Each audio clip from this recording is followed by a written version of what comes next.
Shalom Bapak Ibu. Baik, kita akan belajar firman Tuhan. Mari kita buka bersama dengan saya 1 Petrus pasal 2 ayat 9 sampai yang ke-10. 1 Petrus 2 ayat 9 sampai 10. Kita akan belajar, ada satu isi hati Tuhan di sini untuk kita perhatikan baik-baik. Demikian firman Tuhan, saya bacakan 1 Petrus 2 ayat 9 sampai 10. Tetapi kamulah bangsa yang terpilih, imamat yang rajani, bangsa yang kudus, umat kepunyaan Allah sendiri, supaya kamu memberitakan perbuatan-perbuatan yang besar dari Dia yang telah memanggil kamu keluar dari kegelapan kepada terangnya yang ajaib. Kamu yang dahulu bukan umat Allah, tetapi yang sekarang telah menjadi umatnya, yang dahulu tidak dikasihani, tetapi yang sekarang telah beroleh belas kasihan. Saudara, Alkitab berkata bahwa pada waktu kita terima Tuhan Yesus, kita berpindah dari gelap kepada terang Tuhan yang ajaib. Saudara, gelap dan terang itu dua kondisi yang berbeda total. Tidak ada satupun ditemukan persamaan di sana, tidak ada. Lain hal kalau remang-remang. Kalau remang-remang itu gelapnya nggak jelas, terangnya nggak jelas. Tapi kita katakan kita berpindah dari gelap kepada terang, bukan remang-remang. Di mana ada terang, gelap satupun tidak akan mungkin ada di sana. Yang mengerti katakan amin. Ada satu ilustrasi, matahari bicara sama gunung. Ini cuma ilustrasi saja. Matahari berkata kepada gunung, "Hei gunung, katanya di perutmu itu ada gua, katanya di situ ada gelap ya?" Gunung menjawab, "Iya, kenapa?" Kata matahari, "Aku kok gak pernah lihat gelap ya?" Gunung berkata, "Iya, karena kamu di situ. Coba kamu masuk perutku, nanti kamu akan lihat gelap." Nah, jadi ini mau ceritanya, karena penasaran, masuklah si matahari ke perut gunung. Ini cuma ceritanya Bapak Ibu ya. Begitu masuk ke perut gunung, matahari berkata, "Mana gelap semuanya terang kok?" Bisa ngerti ilustrasi Bapak Ibu? Di mana ada terang, gelap tidak ada satupun di sana. Demikian juga kalau kita sudah berada dalam terang Tuhan yang ajaib, sisi gelap kita satupun tidak boleh dibawa di situ. Yang mengerti katakan amin. Saudara, hari kita akan berbicara tentang pertobatan. Supaya kita betul-betul ngerti, jangan main lagi dengan hidup yang lama ya. Karena ini adalah kunci utama kita menjadi pengikut Kristus, kunci utama dan pertama untuk menjadi pengikut Kristus. Nah, hanya saja seringkali kita tidak paham tentang pertobatan itu bagaimana. Kita akan belajar Bapak Ibu hari ini, ada 5 poin tentang pertobatan yang kita pelajari pada pagi hari ini. Kita masih pertama, apa itu bertobat? Apa itu bertobat? Bertobat itu berasal dari kata Yunani metanoia, yang artinya berubah pola pikir dan tindakan. Berubah pola pikir dan tindakan. Jadi kalau saudara dikatakan bertobat, pola pikirnya mesti berubah, tutur katanya berubah, tindakannya juga berubah. Tidak bisa salah satu. Kalau hanya salah satu saja, itu namanya iman yang mati. Buka Yakobus 2. Yakobus 2 ayat 17. Ada orang katanya bertobat tapi omongannya tok yang bagus. Kelakuannya itu menceng. Itu belum bertobat itu. Yakobus 2:17. Perhatikan saudara. Demikian juga halnya dengan iman. Jika iman itu tidak disertai apa Bapak Ibu? Perbuatan, maka iman itu pada hakikatnya adalah mati. Buka lagi 2:20. Yakobus 2:20. Hai manusia yang bebal, maukah engkau mengakui sekarang bahwa iman tanpa perbuatan adalah iman yang kosong? Seseorang dikatakan bertobat, pola pikirnya berubah, tindakannya berubah. Berubah kemana? Searah firman Tuhan. Itu namanya bertobat. Itu poin pertama. Poin yang kedua, kenapa saya mesti bertobat? Kenapa saya mesti bertobat? Saudara, saya gak suka kalau ada orang yang baru jadi anak Tuhan, mau bertobat diiming-imingi dengan berkat, kesembuhan. Saya gak suka. Oh, kamu bertobat supaya kamu disembuhkan, kamu bertobat supaya diberkati. Itu nanti itu. Orang-orang seperti ini masuk Kristen, diiming-imingi seperti itu. Lihat, nanti lama-lama apa? Banyak nuntut ini orang seperti ini. Mana katanya Tuhan diberkati? Mana kata disembuhkan? Kok gak sembuh-sembuh? Banyak nuntutnya. Saudara, apa alasan tepat supaya kita bertobat? Kenapa kita mesti bertobat? Kenapa? Supaya diselamatkan, titik, begitu aja. Kita bertobat supaya diselamatkan. Masalah berkat, kesembuhan itu nanti. Buka Roma 8.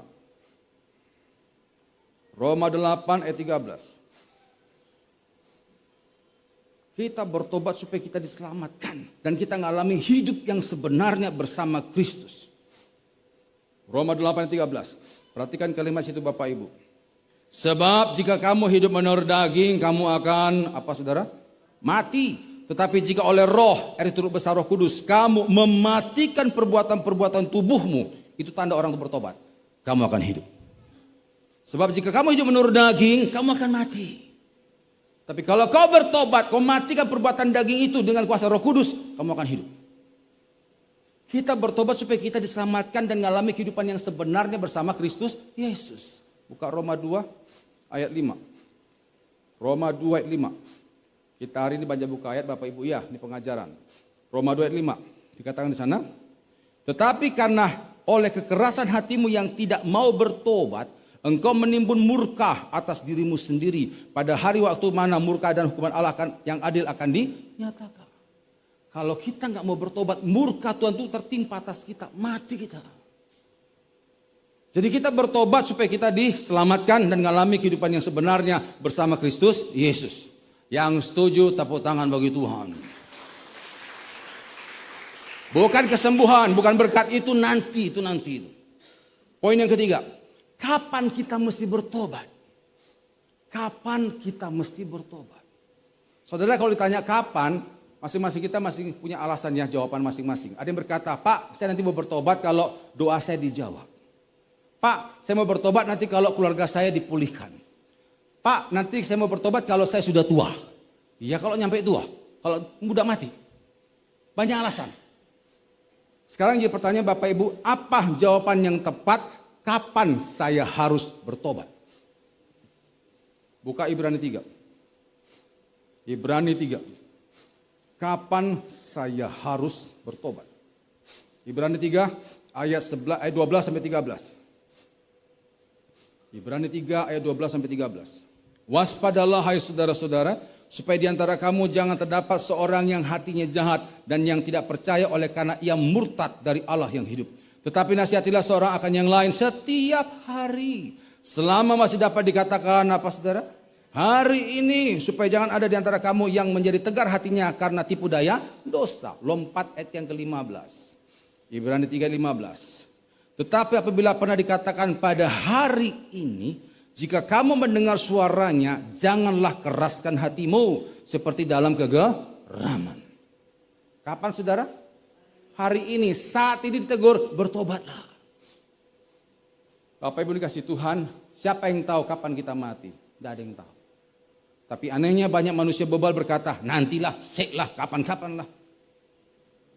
Saya masih ingat dulu teman saya di Surabaya, dulu masih kuliah saudara ya. Dia kebetulan cepat lulus, dapat kerja.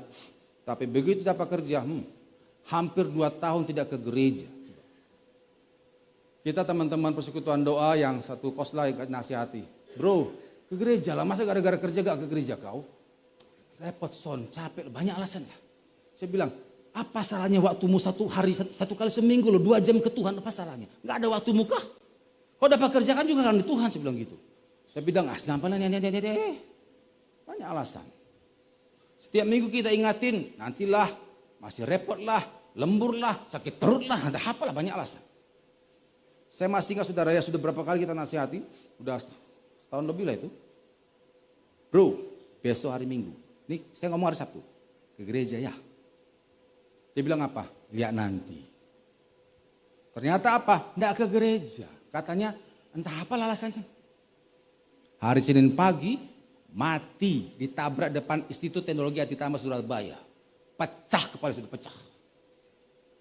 Saya waktu telepon sama teman-teman di rumah sakit Karmenjangan Surabaya itu, saya masuk kamar mayat, aduh. Itu masih belum diapa-apakan sama suster Bapak Ibu ya, itu masih frasi belah 2 nih. Belah ini. Ini badan karu-karuan, rupanya apa? Tabrak adu banteng sama penter. Puas, dia sepeda motor sama adiknya. Puas gitu. Kalau saudara tahu Jalan Arif Rahman Hakim Surabaya, waktu itu kejadiannya masih jalan 2 arah, sekarang kan sudah 2 arah. Dia keseret di bawah mobil 20 meter Bapak Ibu. Jadi apa itu badan habis tuh. Saya di kamar mayat sampai nangis, saya bilang Tuhan, dia belum ke gereja Tuhan, belum ke gereja sampai nangis itu. Pecah itu, pecah. Siapa yang tahu kita masih besok masih bisa hidup? Jangankan besok, nanti sore Bapak Ibu, kita tidak tahu kita besok hidup. Ini bukan pesimis ya, itulah hidup. Makanya Bapak Ibu jangan bebal. Orang bebal berkata apa? Besok masih ada waktu. Besok itu orang bebal itu.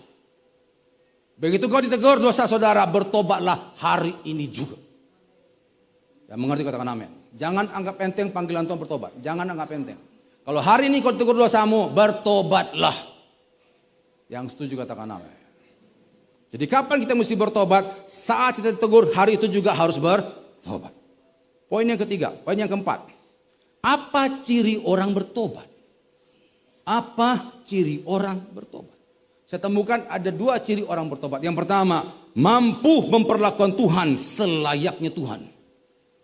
Memperlakukan Tuhan selayaknya Tuhan.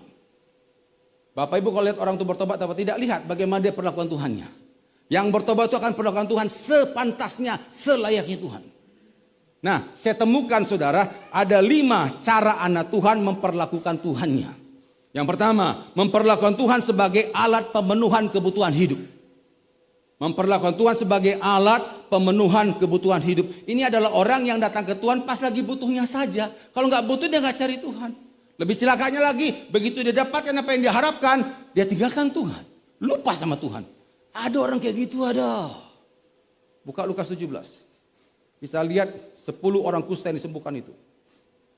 Lukas 17 ayat 17 sampai 18. Lukas 17 ayat 17 sampai 18. Saya menanya Bapak Ibu, yang disembuhkan berapa orang saudara di kisah ini? 10. Yang kembali berapa? 1. Sudah sih, saya bacakan. Lalu Yesus berkata, bukankah ke-10 orang tadi semuanya telah menjadi tahir? Di manakah yang 9 orang itu? Tidak adakah di antara mereka yang kembali untuk memuliakan Allah selain daripada orang asing ini? Sebelum Tuhan menyembuhkan, 10 orang yang datang ke Tuhan merengek-rengek, Tuhan tolong kami. Belas kasihanmu Tuhan, tolong. Begitu disembuhkan, oh langsung kabur, lupa. Anak Tuhan ada yang kayak gitu. Datang ke Tuhan, oh minta ampun, puasa segala macam. Begitu kejawab, lupa sudah. Masa bodoh. Hanya 1 orang yang betul-betul memperlakukan Tuhan selayaknya Tuhan. Saya berharap yang seperti ini tidak ada di sini Bapak Ibu ya. Gak ada ya. Itu yang pertama. Yang kedua, memperlakukan Tuhan sebagai kacungnya. Sebagai kacungnya. Ini adalah orang yang ngotot. Tuhan aku mau begini. Kalau nggak keturutan permintaannya, dia ngambek nyalakan Tuhan, tidak mau ke gereja. Ada orang kayak gitu ada. Buka Yakobus 4. Yakobus 4. Tuhan dia suruh-suruh diperintahkan seenaknya saja. Begitu nggak dikasih kemauannya, ngambek dia, nyalakan Tuhan. Katanya Tuhan tidak pengertian. Yakobus 4 ayat yang kedua sampai 3. Perhatikan kalimat situ Bapak Ibu. Kamu mengingini sesuatu tetapi kamu tidak memperolehnya. Lalu kamu membunuh, kamu iri hati. Tetapi kamu tidak mencapai tujuanmu. Lalu kamu bertengkar dan kamu berkelahi. Kamu tidak memperoleh apa-apa karena kamu tidak berdoa. Atau kamu berdoa juga. Tetapi kamu tidak menerima apa-apa karena kamu salah berdoa. Sebab yang kamu minta itu hendak kamu habiskan untuk memuaskan hawa nafsumu. Yang kamu minta itu adalah kemauanmu, egomu. Bukan kehendak Tuhan. Saudara, hati-hati Bapak Ibu ya. Saya kurang tahu di Lumajang seperti apa perkembangannya. Kalau di Surabaya sudah banyak. Itu masuk pengajaran New Age Movement yang mengajarkan tentang doa optimis pribadi. Doa optimis pribadi adalah doa, berdoa meyakini mendapatkan yang kuinginkan. Itu bahaya. Yang Tuhan ajarkan adalah berdoa dengan iman. Berdoa meyakini mendapatkan yang Tuhan inginkan. Itu baru betul. Banyak anak Tuhan yang kecewa dengan ajaran ini. Contoh, saya pernah doakan ada seorang bapak ya. Bapak itu diangkat ke gereja sudah setahun lebih. Sampai akhirnya istrinya bilang, Pak Nasun tolong nasihati Pak. Dia kayaknya kecewa sama Tuhan itu. Terus ke rumah sakit. Saya tanya, Pak. Kata ibu, Bapak udah angkat ke gereja setahun lebih ya. Ada apa? Ah, gak ada gunanya Pak pendeta saya ke gereja. Pendeta saya, gembala saya bilang, imani sembuh, imani sembuh. Tak imani kok gak sembuh-sembuh itu? Mana Tuhan itu janji mana? Ku imani gak terjadi Pak? Bukankah kita banyak kecewa begitu? Ya. Saya balas tanya, Pak maaf. Bapak berdoa supaya kehendak Bapak terjadi atau kehendak Tuhan yang terjadi? Diam dia. Maaf Pak ya, maaf Pak. Kita diciptaan, beliau itu pencipta, jangan kurang ajar Pak. Jangan kurang ajar Pak. Sejak kapan Bapak ngatur-ngatur Tuhan terus gak dikasih Bapak kecewa? Sejak kapan Bapak bisa ngatur Tuhan? Tak gitu langsung, terdiam dia. Buka 1 Yohanes 5. 1 Yohanes 5. Kita diajar Tuhan bukan untuk doa optimis pribadi, tapi doa iman. Ini dasarnya. 1 Yohanes 5:14. 1 Yohanes 5:14. Perhatikan kalimat situ Bapak Ibu. Dan inilah keberanian percaya kita kepadanya, yaitu bahwa ia mengabulkan doa kita. Jikalau kita meminta sesuatu kepadanya, apa saudara? Menurut kehendaknya. Gitu. Doa yang dikabulkan adalah doa yang sesuai kehendak Tuhan, bukan kehendak kita. Makanya doa iman adalah doa meyakini mendapatkan yang Tuhan inginkan. Itu baru betul. Loh Pak, apakah salah kita mengimani sembuh? Tidak salah. Cuman konsep kita begini Bapak Ibu ya. Kalau yang kita doakan tidak terjadi, kita punya iman Tuhan menyiapkan yang lebih baik dari kita minta itu. Amin. Itu iman kita. Rasul Paulus pernah berdoa 3 kali, nggak dikasih jawaban kan atas duri dalam daging. Apakah Paulus ngambek? Enggak. Paulus katakan apa? Justru dalam kelemahanlah kuasa Allah akan semakin sempurna. Itu dia, itu iman kita. Kalau nggak dikasih tidak apa-apa, berarti Tuhan siapkan yang lebih baik. Yang setuju katakan amin. Kalau nggak begitu, nyalakan Tuhan, nggak ke gereja. Itu menganggap Tuhan sebagai kacungnya. Itu yang kedua. Yang ketiga, memperlakukan Tuhan sebagai dewa kemakmuran. Ada. Memperlakukan Tuhan sebagai dewa kemakmuran. Ini adalah orang yang suka bicara berkat, kesuksesan, ketenaran. Tidak pernah mau bicara masalah penderitaan, pikul salib. Tidak ada. Orang seperti ini kalau ke gereja pasti tengok dulu pembicara minggu depan siapa ya. Kalau yang khotbah berkat, wah senang tuh. Tapi kalau mengenai kikis dosa, salib, nggak mau. Bapak Ibu saya mau nanya. Kalau saudara lihat Tuhan Yesus, engkau lihat apa di situ Bapak Ibu? Engkau lihat apa di situ? Kalau saya lihat 2, salib dan kemuliaan. 2 ini nggak bisa dipisahkan. Anehnya banyak Tuhan suka lihat kemuliaannya, nggak mau pikul salib. Oh nggak bisa bro. Lukas 9. Lukas 9 ayat 23. Ini syarat utama menjadi pengikut Kristus. Coba Bapak Ibu cek ada nggak bicara berkat di situ. Lukas 9 ayat 23. Katanya kepada mereka semua, setiap orang yang mau mengikut aku ia harus apa Bapak Ibu? Menyangkal dirinya, terus memikul salibnya setiap hari dan mengikut aku. Adakah dibahas berkat di sana? Tidak ada. Saudara, kita memang butuh berkat, tapi kau tidak bisa tolak salibnya. Itu harus ada. Tanpa salib tidak ada kemuliaan. Tapi jujur, ada orang seperti ini, ada suka berkat. Wah, semua dihubungkan dengan berkat. Saya berharap yang seperti ini tidak ada di sini. Amin Bapak Ibu ya. Di gereja lain banyak lah tuh, banyak tuh. Itu yang ketiga. Yang keempat, menganggap Tuhan, memperlakukan Tuhan sebagai sampah. Memperlakukan Tuhan sebagai sampah. Ini adalah orang yang pada dasarnya sebenarnya nggak pernah menghormati Tuhan. Suatu waktu bisa digadaikan seperti apa yang dia mau saja. Buka Yeremia 2. Yeremia 2:11. Di sini Tuhan pernah curhat kepada Nabi Yeremia bagaimana hatinya tersakiti oleh sikap umatnya yang memperlakukan dia sebagai sampah. Yeremia 2 ayat 11. Di sana dikatakan, pernahkah suatu bangsa menukarkan Allahnya meskipun itu sebenarnya bukan Allah? Tetapi umatku menukarkan kemuliaannya dengan apa yang tidak berguna. Tuhan katakan kepada Yeremia, Yeremia, ada nggak luar sana umat lain yang tidak mengenal Allah? Mereka perlakukan sesuatu yang bukan Allah, tapi mereka tidak pernah mengecewakan Allahnya mereka itu. Bahkan menukarkan, nggak ada. Nggak ada. Aku sudah jelas Tuhan ditukarkan sama umatku. Bapak Ibu perhatikan ya, kalau ada saudara-saudara kita yang seberang, masuk jadi Kristen, perjuangannya itu panjang Bapak Ibu, panjang. Mereka tuh pikir panjang. Gak sembarangan tukar Tuhan, gak sembarangan. Bahkan sampai ada yang dianiaya, disekap, aduh banyak kita dengar kesaksian begitu. Tapi kalau dari sini ke sana, gampang. Gara-gara pacar lah, gara-gara harta lah, gara-gara jabatan lah, pindah agama. Nyebrang dari Kristen ke sana. Dan kalau sudah sampai sana dia bilang apa? Semua agama sama kok. Hah, gondolmu. Enak aja kok bilang gitu. Tidak ada Tuhan yang seperti Tuhan Yesus Bapak Ibu. Tidak ada. Amin. Dia ada Allah yang sungguh-sungguh apa? Mengorbankan nyawanya. Tidak ada Tuhan seperti itu. Tidak ada. Kalau kita tukar kita hanya karena pacar kita kasih. Engkau adalah orang yang paling malang dan paling bodoh Bapak Ibu. Percayalah. Pacar kita, kekayaan kita yang kita dapatkan setelah kita tukar Tuhan. Bisakah memberikan seperti yang Tuhan berikan? Tidak bisa. Makanya kalau ada orang tukarkan Tuhan Yesus dengan hal apapun di dunia ini. Dia adalah orang yang paling malang dan paling bodoh. Maaf saya ngomong seperti ini. Saya berharap itu tidak ada di kita. Amin Bapak Ibu ya.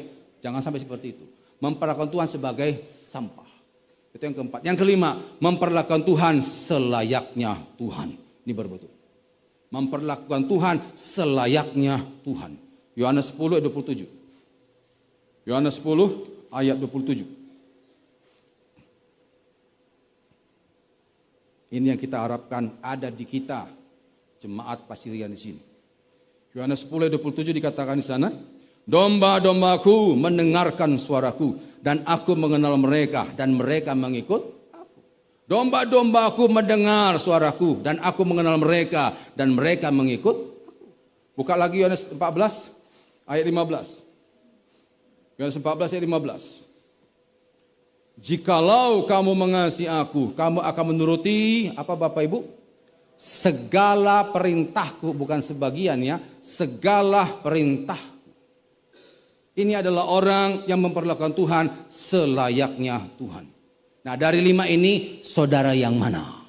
Saudara yang tahu. Kalau ternyata saudara poin 1 sampai 4 bertobatlah hari ini. Yang setuju katakan amin. Itu ciri pertama, mampu memperlakukan Tuhan selayaknya Tuhan. Yang kedua, mampu menghadapi musuhnya dengan berani dan benar. Mampu menghadapi musuhnya dengan berani dan benar. Bapak Ibu menyadari enggak pada waktu engkau mengikrarkan diri menjadi pengikut Kristus, hari itu engkau sudah menempatkan dirimu di medan tempur peperangan rohani dan itu berlaku seumur hidup. Pernah enggak kita menyadari itu? Banyak dari kita enggak nyadari, akhirnya apa? Sering kecewa dengan Tuhan, akhirnya nyalakan hidup. Menghadapi masalah keteteran semua. Satu pun tidak terselesaikan. Saudara, pada waktu engkau menjadi pengikut Kristus, engkau sudah masuk dalam medan tempur dan itu berlaku seumur hidup. Musuh kita, saudara, ada 3. Yang pertama, mari buka Efesus pasal 6. Efesus pasal 6 ayat 12. Ada 3 musuh yang harus engkau perangi selama engkau hidup. Dan bagi orang yang sudah bertobat, 3 musuh ini bisa ditaklukkan. Tapi kalau belum bertobat, dia akan ketakutan menghadapi 3 musuh ini. Apa musuh itu? Ada 3. Yang pertama, Efesus 6 ayat 12. Karena perjuangan kita bukanlah melawan darah dan daging, tetapi melawan pemerintah-pemerintah, melawan penguasa-penguasa, melawan penghulu-penghulu dunia yang gelap ini, melawan roh-roh jahat di udara. Musuh pertama kita adalah kuasa iblis. Saya menanya Bapak Ibu, di sini ada yang masih takut setan? Ada. Kalau ke market kecil, malam-malam mau kencing ditemani, ada? Nggak ada ya? Kalau masih ada berarti engkau belum bertobat, saudara. Apa yang saudara lakukan mungkin satu saat tengah malam bangun, kok ada bau kembang di rumah ya. Apa yang kau lakukan mungkin satu saat waktu kau malam bangun, karena ada ledakan di atas rumah, blas. Apa yang saudara lakukan? Apa yang saudara lakukan pada waktu kau mendengar kata customer saudara, Pak, Bu, tokomu kok tutupan, padahal buka. Apa yang saudara lakukan? Apa yang saudara lakukan mungkin pada satu saat mungkin anggota keluarga saudara atau karyawan saudara ada yang kesurupan. Apa yang engkau lakukan itu akan tampak engkau bertobat atau tidak. Sekali lagi Bapak Ibu ya, orang bertobat apa dikatakan? Pertama, berubah pola pikir dan tindakan. Berarti apa? Pikirannya adalah pikiran Kristus. Bagi Tuhan Yesus sudah dikatakan dalam Lukas 10:19, kuasa Allah ada pada kita. Iblis itu diinjak di kaki kita Bapak Ibu. Amin. Bukan dibesar-besarkan, tidak, di kaki kita. Buka Lukas 10 sebentar. Lukas 10:19. Jadi kalau masih ada yang takut setan, maaf, engkau belum bertobat itu. Lukas 10:19. Dan biasanya, maaf ya, yang takut-takut setan, lihat bakal ditampaki terus, pasti. Tampak. Lukas 10:19.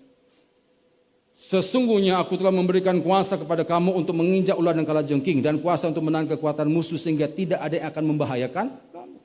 Menginjak ular dan kalajengking. Berarti setan itu ada di mana Bapak Ibu? Di kaki saudara itu. Amin. Ya. Saya pernah doakan satu ibu, dia punya usaha di Surabaya, daerah Rungkut. Jadi dia bilang gini, Pak, entah kenapa kok sudah berapa hari ini, sudah hampir sebulan lah dia bilang, toko saya kok tutupan, customer lewat tutupan, padahal saya buka Pak. Terus sepi, bukannya pikiran negatif Pak Nasir, tapi entah kenapa kok tetangga sebelah itu yang berapa rumah dari kami, setelah dia punya usaha seperti saya, kok customer saya ke sana ya, saya kok sepi. Saya bukan pikir negatif Pak Nason bukan, tapi apakah itu penyebabnya? Sampai lagi nih, terus saya tanya gini, Ibu awal-awalnya seperti apa kok terjadi seperti itu? Dia rupanya cerita berapa minggu sebelumnya, dia pernah buka toko, ada kembang di situ saudara. Kembang. Kok sejak itu ada, tambah lagi ada kembang, teman ada tetesan darahnya. Kalau tetesan darah itu niat buruk Bapak Ibu ya. Dan dia bilang juga, entah kenapa Pak, sejak itu ada, anak saya tiap sore kok sering kesurupan. Saya yakinnya kewalahan, mau jaga toko anak seperti ini, bingung saya Pak Nason. Ya apa ya Pak? Nah hari itu karena saya memang nangani banyak kasus jemaat Bapak Ibu ya, saya nggak sempat untuk cepat-cepat nangani ibu itu. Saya bilang, Bu, kalau saya nangani ibu itu mungkin minggu depan baru bisa, Bu, karena jalur padat. Tapi gini aja Bu, ya coba ibu prakteklah, ibu urapi sendiri, nanti saya backup dari rumah, saya bilang gitu. Kuasa Tuhan ada pada ibu kok, sama seperti saya, cuman ibu jarang praktek aja. Nah sekarang prakteklah Bu, saya bilang gitu. Saya kasih firman Tuhan, ayat firman Tuhan saya kasih, praktek Bu, nanti saya akan pantau. Kalau ibu nggak bisa, saya turun, saya bilang gitu. Akhirnya sudah, nggak sampai seminggu, dia telepon. Pak Nason, terima kasih, sudah praktek. Saya puasa Pak, saya urapi sendiri pakai minyak urapan itu, katakan dalam nama Yesus, oleh kuasa dari Yesus, tokoku dipulihkan, semua lancar dalam nama Yesus. Dia tuh gitu, dia urapi. Sudah tahu, akhirnya apa? Customer bisa datang lagi. Yang lebih luar biasa apa Bapak Ibu? Anaknya setelah itu tidak pernah kesurupan sampai hari ini. Tepuk tangan bagi Tuhan. Itu baru anak Tuhan tuh loh. Itu baru anak Tuhan. Jangan dikit-dikit pendeta, aduh. Kuasa Tuhan ada pada saudara itu loh. Amin. Kalau saya cerita begini Bapak Ibu, di Surabaya banyak. Santet menyantet Surabaya banyak. Sekalipun itu kota, tapi kekuatan seperti itu masih ada. Yang lucu itu kalau saya ngurapi pabrik, mesin lo jalan sendiri padahal listrik sudah dimatikan loh. Coba bayangkan tuh. Mesin besar bisa. Saya pernah ngurapi itu ada penyeberangan kapal Ketapang Gilimanuk. Itu ada anak Tuhan punya 5 kapal besar. Itu kapal bisa jalan sendiri. Nabrak kapal lagi. Gitu. Kalau seperti ini kita biarkan gak diurapi, mau jadi apa kita ini? Amin Bapak Ibu. Ya. Ingat kuasa Allah ada padamu, pakai itu. Ya. Makanya orang yang bertobat, yang pertama dia akan bisa menghadapi musuhnya, yaitu iblis. Karena pola pikirnya diisi oleh firman Tuhan. Yang setuju katakan, amin. Itu yang pertama. Musuh yang kedua adalah kedagingan. Roma 8 ayat 7 sampai 8. Roma 8 ayat 7 sampai 8. Begitu kita jadi anak Tuhan, kita sudah berada dalam medan tempur dan itu berlaku seumur hidup. Musuh kita ada 3. Yang pertama iblis, yang kedua kedagingan. Roma 8 ayat 7 sampai 8. Sebab keinginan daging adalah perseteruan terhadap Allah karena ia tidak takluk kepada hukum Allah. Hal ini memang tidak mungkin baginya. Mereka yang hidup dalam daging tidak mungkin berkenan kepada Allah. Orang yang sungguh-sungguh bertobat, baginya kedagingan ini gampang dikalahkan. Nah, jadi pertanyaan, kedagingan itu seperti apa Pak? Buka Galatia 5. Galatia 5 ayat 19 sampai 21. Waktu saya bacakan ayat ini Bapak Ibu coba cek diri saudara masing-masing. Saudara nyantol di dosa yang mana? Galatia 5 ayat 19 sampai 21.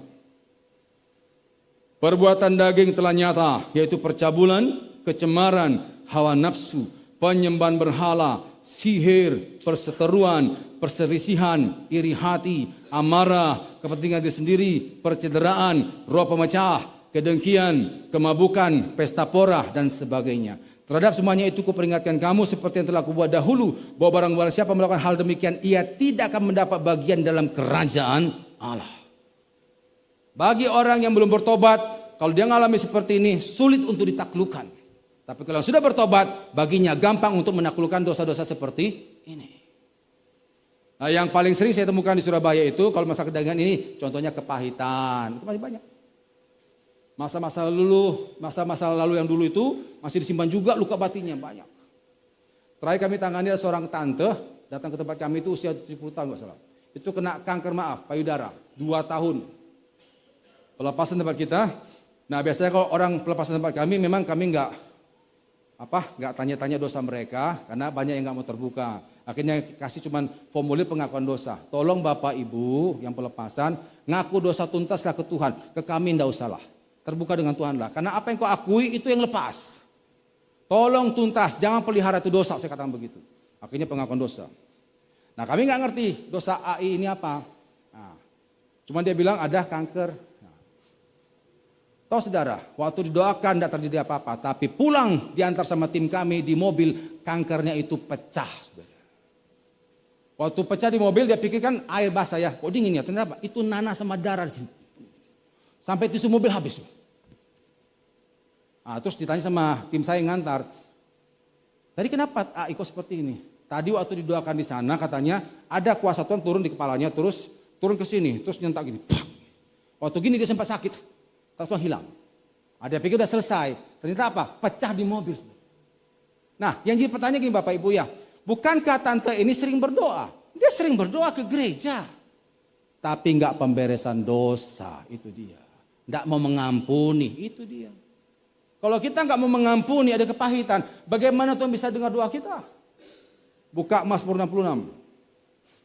Mazmur 66 ayat 18. Pegang ini baik-baik Bapak Ibu yang kepahitan itu. Mazmur 66 ayat 18. Seandainya ada niat jahat dalam hatiku, apa saudara? Tentulah Tuhan tidak mau mendengar. Kepahitan, emosi, ingin balas dendam itu hal jahat di hati. Ada itu di hati kita, Tuhan tidak dengar. Begitu tante mengaku dosa, Tuhan dengar, dijamah. Nah, karena tante itu mau bertobat, maka dilawan itu, dia ngampuni. Tapi kalau nggak mau bertobat, dia pulang tetap kepahitan. Maka saudara, ini musuh kedua kita. Kalau kita nggak lawan, celaka kita. Hanya orang bertobat yang bisa ngalahkan musuh kedagingannya ini. Itu yang kedua. Yang ketiga adalah keduniawian. Ini musuh ketiga kita. Buka Yakobus 4. Yakobus 4 ayat yang keempat. Hidup Kristen adalah hidup perang. Bagi yang sudah bertobat, peperangan itu baginya adalah gampang. Karena dia sudah berubah pola pikirnya seturut dengan firman Tuhan. Kelakuannya seturut dengan firman Tuhan. Tapi kalau yang belum bertobat, pasti kewalahan menghadapi musuhnya. Musuh pertama adalah iblis, yang kedua kedagingan, yang ketiga adalah keduniawian. Yakobus 4 ayat yang keempat. Dikatakan di sana, hai kamu orang-orang yang tidak setia, tidakkah kamu tahu bahwa persahabatan dengan dunia adalah permusuhan dengan Allah? Jadi barang siapa anda menjadi sahabat dunia ini, ia menjadikan dirinya musuh Allah. Keduniawian. Saudara, kalau kita mendengar kata duniawi, mungkin terbesit di pikiran kita, oh itu yang mabuk itu Pak ya. Yang hura-hura itu Pak, yang dugem-dugem itu ya. Oke lah, itu memang duniawi Bapak Ibu ya. Tapi pernah gak kita menyadari ada orang yang gak dugem, gak narkoba, gak foya-foya, dia pelayanan, dia khotbah, tapi ternyata duniawi. Pernah gak kita tahu itu? Ada. Pada waktu kita ngambil keputusan tidak pernah tanya Tuhan, tidak pernah libatkan Tuhan, maaf itu duniawi. Buka ayatnya Roma 12 ayat 2. Lihat di sini perbedaan orang dunia dengan warga ke surga. Roma 12 ayat 2. Seperti apa perbedaan kita orang dunia dengan orang kerajaan surga? Roma 12 ayat yang kedua. Janganlah kamu menjadi apa Bapak Ibu? Serupa dengan dunia ini. Tetapi berubahlah oleh pembaharuan budimu sehingga kamu dapat membedakan manakah kehendak Allah, apa yang baik, yang berkenan kepada Allah dan yang sempurna. Orang dunia masa bodoh, gak akan cari kehendak Tuhan. Makanya banyak orang dunia itu apa? Menyesal masalah jodohnya, pekerjaannya, pelayanannya, karena gak pernah tanya Tuhan. Tapi orang yang bertobat dia akan tanya Tuhan, Tuhan maunya apa? Dia akan baca Alkitab, puasa kalau perlu sampai dia ngerti Tuhan mau apa. Itu orang yang bertobat. Dan untuk berupaya cari kehendak Tuhan Bapak Ibu, kalau nggak dengan perjuangan tidak bisa. Tapi orang yang bertobat dia akan terus cari, puasa, cari sampai dapat. Itu bertobat. Saya pernah konselingi ada satu keponakannya teman saya, dia punya PD di Surabaya. Habis saya ngisi gitu, nah keponakannya ini kan singer di situ datangi saya. Pak Nason, saya mau tanya Pak. Saya ini kan 3 bulan lagi mau nikah. Ini kejadian sudah lama Bapak Ibu sebelum pandemi. 3 bulan lagi mau nikah. Entah kenapa kok waktu saya bawa masalah pernikahan saya ke Tuhan Pak. Itu kok ada rasa gak enak di sini ya. Kenapa itu Pak? Kalau saya bahas yang lain, topik doa yang lain ke Tuhan, gak ada masalah. Tapi kalau bicara pernikahan, kok ada yang gak pas di sini. Apa itu Pak Nason? Saya jawab, waduh Dek, saya kurang tahu itu ya. Coba gini aja lah Dek.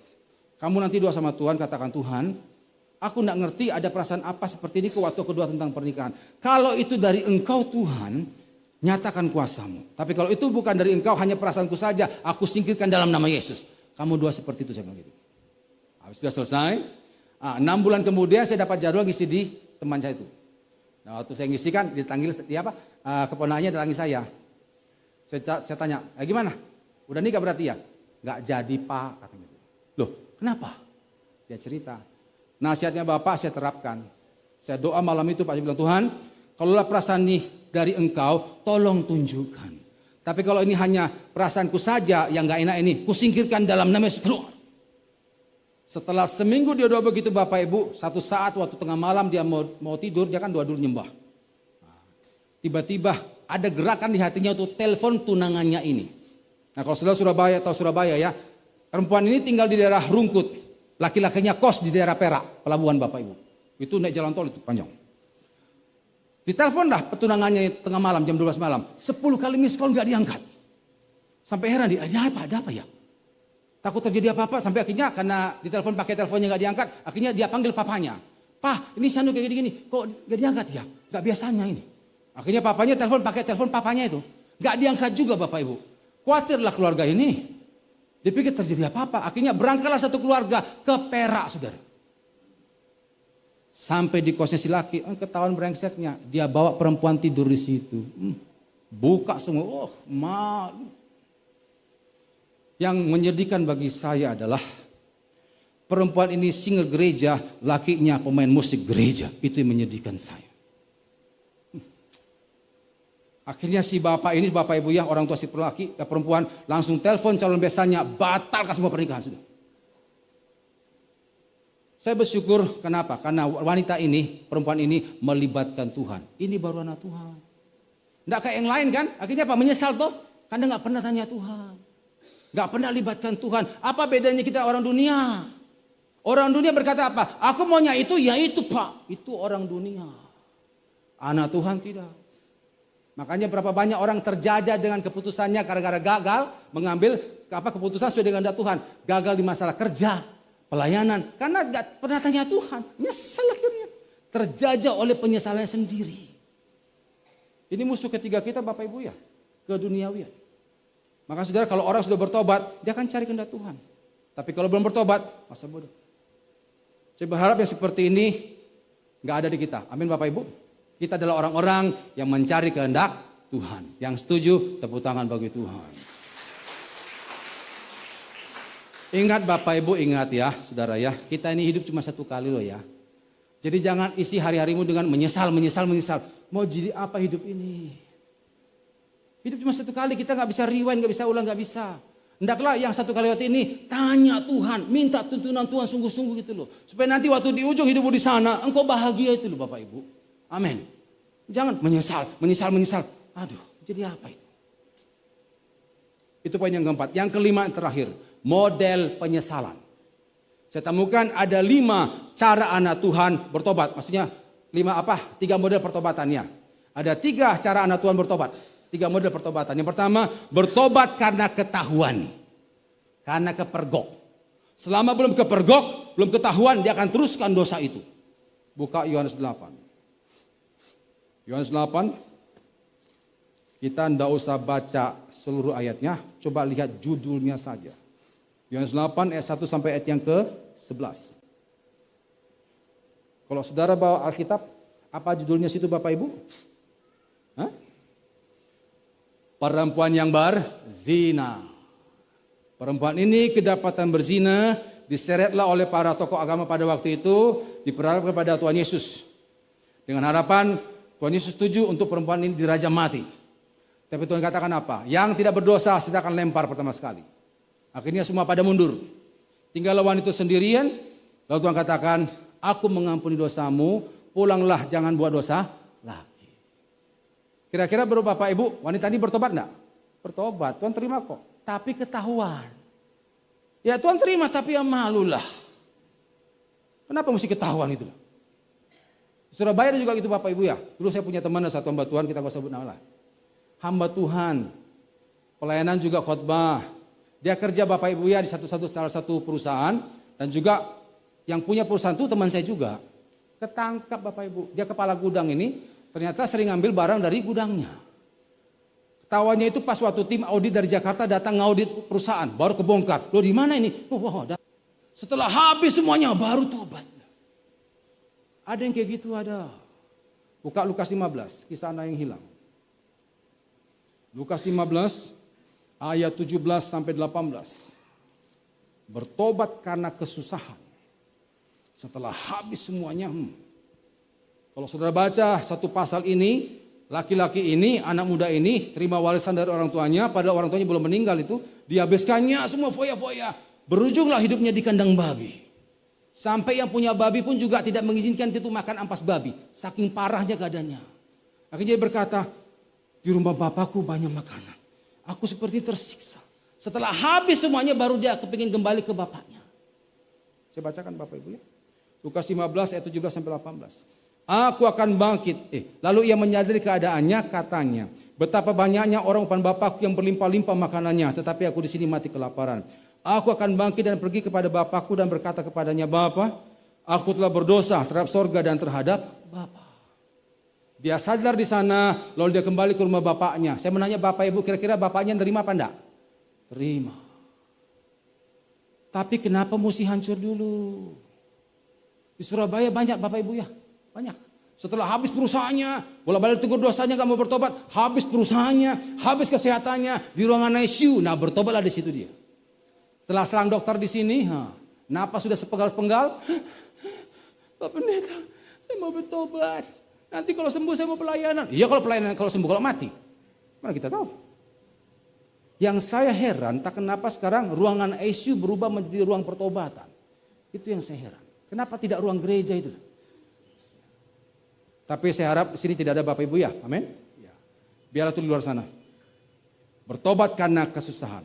Yang ketiga, ini baru betul. Bertobat karena kesadaran. Bertobat karena kesadaran. Tidak perlu kepergok dulu, nggak perlu hancur dulu. Hari ini kita sadar kita salah, bertobatlah.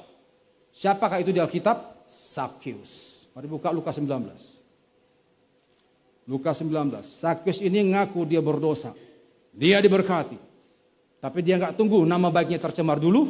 Dia nggak tunggu hancur dulu. Dia sadar tengah-tengah dia masih diberkati. Dia sadar tengah-tengah namanya masih baik. Dia bertobat. Lukas 19 ayat 8 sampai 10.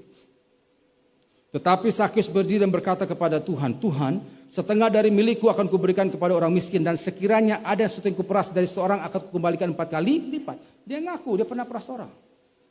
Terus ayat 9. Kata Yesus kepadanya, hari ini telah terjadi keselamatan kepada rumah ini, karena orang ini pun anak Abraham. Sebab anak manusia datang untuk mencari dan menyelamatkan yang hilang. Tidak perlu kepergok dulu, tidak perlu hancur dulu. Dia masih sehat, masih diberkati, namanya masih bagus, dia bertobat. Saya mau nanya, Bapak Ibu kepingin yang mana? 1, 2, apa 3? Yang ketiga lah ya. Ini Bapak Ibu ya, mumpung saudara masih sehat. Mumpung saudara masih diberkati, mumpung nama baikmu masih terjaga, hari ini kalau kau salah, bertobatlah. Amin, bertobatlah. Kalau sudah kepergok, aduh malu Bapak Ibu malu. Kalau udah hancur, aduh sakit. Hari ini kita masih sehat, nama kita masih baik, kalau ada salah, bertobatlah. Yang setuju, tepuk tangan bagi Tuhan. Ayat terakhir, Matius 3 ayat 8. Ayat terakhir, Matius 3 ayat yang ke-8. Demikian firman Tuhan saya bacakan. Jadi hasilkanlah buah yang sesuai dengan pertobatan. Hasilkanlah buah yang sesuai dengan pertobatan. Kita tundukkan kepala dengan sikap doa.